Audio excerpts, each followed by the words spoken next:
আসসালামু আলাইকুম, সবাই কেমন আছেন? আশা করি সবাই অনেক ভালো আছেন। আজকে চিতই পিঠার একটা অন্যরকম রেসিপি দেখাবো, কিভাবে শুকনা গুঁড়া দিয়ে চিতই পিঠা খুব ফুলকো করে তৈরি করা যায়, সেটাই আপনাদের সাথে শেয়ার করব। তো এখানে আমি গুঁড়িটা নিয়েছি প্রথমে, তারপরে কুসুম গরম পানি দিয়ে এটাকে সামান্য পানি দিয়ে গুলিয়ে নিচ্ছি। তো এটাকে এভাবে আস্তে গুলিয়ে নিতে হবে, একবারে বেশি পরিমাণের পানি দেওয়া যাবে না, অল্প অল্প পরিমাণ পানি দিয়ে এটাকে এইভাবে আস্তে আস্তে গুলে নিতে হবে, ভালো করে ম্যাশ করে নিতে হবে যাতে দলা দলা না হয়ে থাকে। তো এবার আমি এটাকে হাত দিয়ে খুব ভালো করে চটকে মিশিয়ে নিচ্ছি। তারপর এটাকে এইভাবে নিয়ে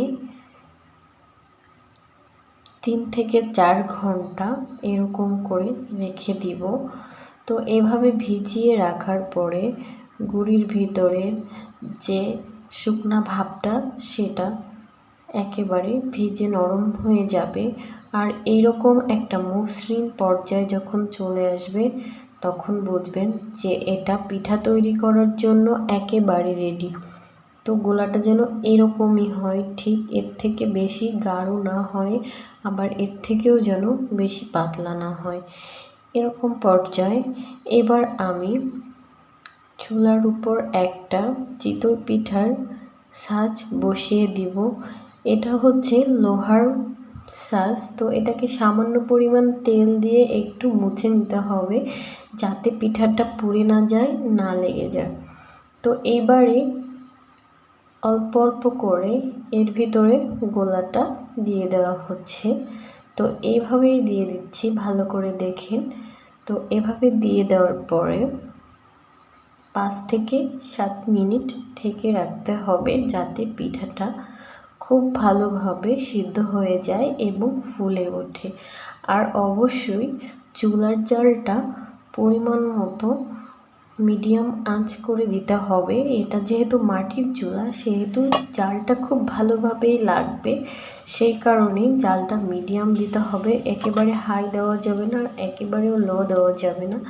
তো দেখতেই পাচ্ছেন পিঠা হয়ে গিয়েছে, কতটা সুন্দর হয়েছে এবং ফুলকো হয়েছে পিঠা। তো এভাবে করেই আপনারা পিঠা তৈরি করতে পারেন। আশা করি সকলের এটা ভালো লাগবে। এটা হচ্ছে মাটির চুলায় তৈরি করার নিয়ম। গ্যাসের ক্ষেত্রে হয়তো একটু আলাদা পদ্ধতি অবলম্বন করতে হবে, কারণ গ্যাসের জালটা চুলার জালের মতো হয় না, এই কারণেই। তো পিঠাটা ফুলে উঠেছে এবং নিচ থেকে লাগে নাই, কারণ তেলটা দিয়েছিলাম, এই কারণেই। তো দেখতেই পাচ্ছেন কত সুন্দর হয়েছে আমার চিতই পিঠা। তো এটাই ছিল আজকের ভিডিও আপনাদের জন্য। সকলের কাছে কেমন লাগলো অবশ্যই জানাবেন, আর আমার ভিডিওতে একটা লাইক কমেন্ট